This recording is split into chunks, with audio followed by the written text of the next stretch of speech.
There's things that are working out correctly. There's things that I did wrong, things that I noticed that I did wrong, and I'm building on those. Like I said, it's okay to fail as long as we keep trying and we keep moving forward. This podcast encourages and empowers you to create your own unique real story, develop your own unique real statement, and discover your own unique real self. The power is yours. Good morning, Carmine, Denisco. Previously, episode 1825 of the 12-Minute Convos podcast. It's been just 2 years, 1 month, 23 hours, give or take a few minutes since we last had that recorded conversation. That was then. This is now. Carmine, how are you doing? I'm doing good, my friend. I'm in awe at the numbers that you're putting out there. Over 1,100 since last we spoke. That's amazing. Yeah, it is amazing. Yeah, when you look back at it. Yeah, but it's so much fun. Like, how can I stop? Yeah, I agree. Dude, wherever you go, you must just run into people that you've spoken to. Yeah, it does happen. Now, you probably have a similar experience with the network that's formed, right? I think when we spoke, I'm not sure the network was there. Your podcast was definitely there, but now there's the network, right? Is that correct? Yes, correct. So what's going on? Like, tell me more. It seems as though everything is growing around inventions. Yes. Inventions, innovations are big throughout the country, the world. You know, a lot of the young people are looking for ways to better the environment, better the world, better people. So inventions and goodwill is happening everywhere, and we love being a part of it. So are you in Florida still? I am in Clearwater, Florida. Oh, that's wonderful. It's not possible to leave Florida after you've experienced the cold, right? Oh, man, dude. When it gets 70 degrees here, I have to put a jacket on. Oh, come on. You in New York. but yeah, I love it. We love it here. 5 minutes from the beach, and it doesn't get cooler than 55 degrees. We love it here. That's wonderful. That's wonderful. So, Inventors Launchpad Network. How's the podcast going? It's going great. We've added several more shows. And it's so much fun podcasting and talking to people, as you know. We're getting ready for Podfest, and we just love getting out there and meeting people and meeting our listeners. Yeah, definitely. I'll have to come shake your hands when I meet you at Podfest. Yeah, definitely. So there's Reality is with Mark Portney, right? The Total Innovation. I think I spoke with Total. Is it Total? Am I pronouncing it correctly? Yes, Warren Tuttle, correct. I think I had him on the conversation. How does it feel like looking back from when you just started to now to see how everything has spiraled into an amazing growth, right? How does it feel? It feels great. It's been a whirlwind. And what's great about it is that our audience and the people and inventions, whatever we talk about, whatever it is, they're accepting of it because it's such a great form of communicating with people. There's no way that people don't enjoy it. So it's just a great feeling to see things grow because people are just accepting of podcasts and the platforms. And it's just a lot of fun. Now, I just had someone on from Arizona in the space of invention, right, and innovation, and he was talking about how what he does and how it impacted his granddaughter specifically, right? How are you seeing what you're doing in the space impact your children? Oh, it's huge. They didn't know what even podcasts were. They obviously love it. They have their own podcast they listen to. My children want to start their own because, they have their own mind, as you know, and which I think is great that introverted kids can come out and then have the extroverts that start right away. And then, of course, you talk about inventions and innovations, and they see that it's okay to fail as long as they start and they really give it a shot. And that's one of the great things I love to see. Now, going through the US and Canada, I realized something pretty quickly that each state, it seems to be its own country, right? Yeah. Moving from New York, and New York seems to be that hard driving, like everything's quick, right? Yeah. And coming into Florida, how did that impact your creativity? It's crazy. I did. When I first moved to Florida, I thought I was kind of in the witness protection program down here. Everything moved slow. I was waiting online. There was a lot of things. I couldn't find a good pizza, but it really helped me to slow down and increase my creativeness as soon as I kind of accepted it. So yeah, it ended up working well. Following your dreams and staying true to yourself is something that was core. That was something you said on the podcast. Looking back from now to then, right? Has following your dreams brought the reward that you expected?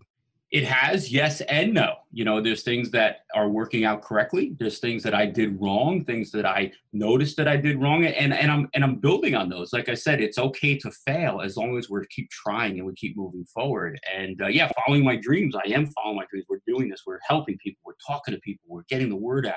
And sometimes the way we do it works, and sometimes it doesn't. But to know that that's okay. Idea phase to store shelves. Tell me, how is that developed? How is that process working out? It's awesome. A lot of retailers, a lot of big stores have grasped that they need products, they need people, they need innovators. It used to be that they kept everything inside and hidden until they launched a new product, but now they've realized that they need people, they need new products, they need a constant flow of innovation, and it's really helped us move products from the design phase, from the thought process, all the way to the shelves. Now it's really a different world out there. Yeah, for those listening, I mean, walk us through what that looks like from the point of, hey, I need this done. How do you identify the ideal client for your business? Yeah, so the ideal client is someone who is driven, someone who has a great idea, someone who knows that it's not easy to take that product. It takes a lot of work. So several months go into the design phase, the production phase, the prototyping phase, the testing phase. Then we start manufacturing, we package and design that. And then once we're in that packaging phase, we start pushing out products or samples to the retailers, to HSN, QVC, infomercial type people. Even on Amazon, we start selling, and then we get it out there. We start building the brand, and then the retailers jump on board and they start placing orders. So again, that's a quick little rendition. A lot goes into it, but as I said, retailers are looking for products. They're looking for innovation. With the development of AI and everything that's tech with outsourcing, how has your team been impacted by it? Oh, they love it. They're actually embracing all kinds of new technology, and it's helping us take products to market much faster at a lower cost because there's not as many iterations. So it's really helping. Books. Are you doing books, my friend? Like, I have a ton of people that come through that want to take their book and that level of distribution. Is that something that falls into your lap as well? We help with that. It's not something we do internally, but we do have several printers and publishers that we send our clients to if they're looking to do a book. And we have a few books on our own. But yeah, we can help with that. It's not our forte, but we like to help in any way possible. All right, all right. Now there's a wife in there somewhere, right? In the mix of everything that's going on, how has she been impacted by everything that you're doing and the evolved version of Carmine? Yeah, so my better half, as I say, loves what I do. Sometimes she gets a little mad because I love what I do, so I'm always working. So that's the only issue that we run into is that I love working. I love doing what I do, so it's very hard for me sometimes to separate that life. And she does a great job of kind of telling me, "Hey, it's time to put that down. It's time to stop working and let's enjoy life." Because again, I enjoy what I do and I enjoy being with my family. So it is a tough separation, but she's great. She loves it. She has inventions of her own. She's an entrepreneur. She's a businesswoman. So she really helps me in many ways. No, definitely. There's a challenging conversation that I'd like to tap into, which is how you handle that conversation of the possibility that you may die or could die today or tomorrow. Is it something you put on the back shelf, or is it something very much in the frontal view of your life? How you will handle, well, we know how you will handle death, right? In terms of if you die, but your spouse, your family, how do you deal with that? So yeah, I have prepared for that in my business and in my life. I'm not a fearful person, so if something like that happened, it would obviously be an impact. But I have prepared in business side of it. My family would be taken care of. I have provided in my personal side of it. My family would be taken care of. The impacts and repercussions. I don't know what that would be, but it's one of those things that we have prepared. We don't really think about it daily, but we have prepared for it. I appreciate that. Come on, my friend. It is such a grand opportunity, both inspirational and motivational, to touch back with you just 2 years after, right, we first spoke, and to hear that you've not given up, my friend, that you've continued on your path. Thank you for that. Thank you for sharing as well, sharing your story, sharing insights on the podcast. Before you leave, is there anything else you'd like to share with our amazing audience? No, I'm honored to be on the show. Please keep doing what you're doing.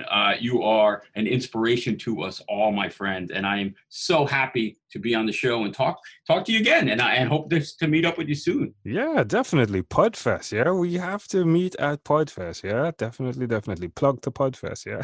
Yes. All right, my friend Carmine, again, a great pleasure, I treasure. Thank you for being on What is Inspired by 12-Minute Convos with Angel Jones. This podcast is produced by Pod Edits. Visit podedits.com for professional podcast publishing.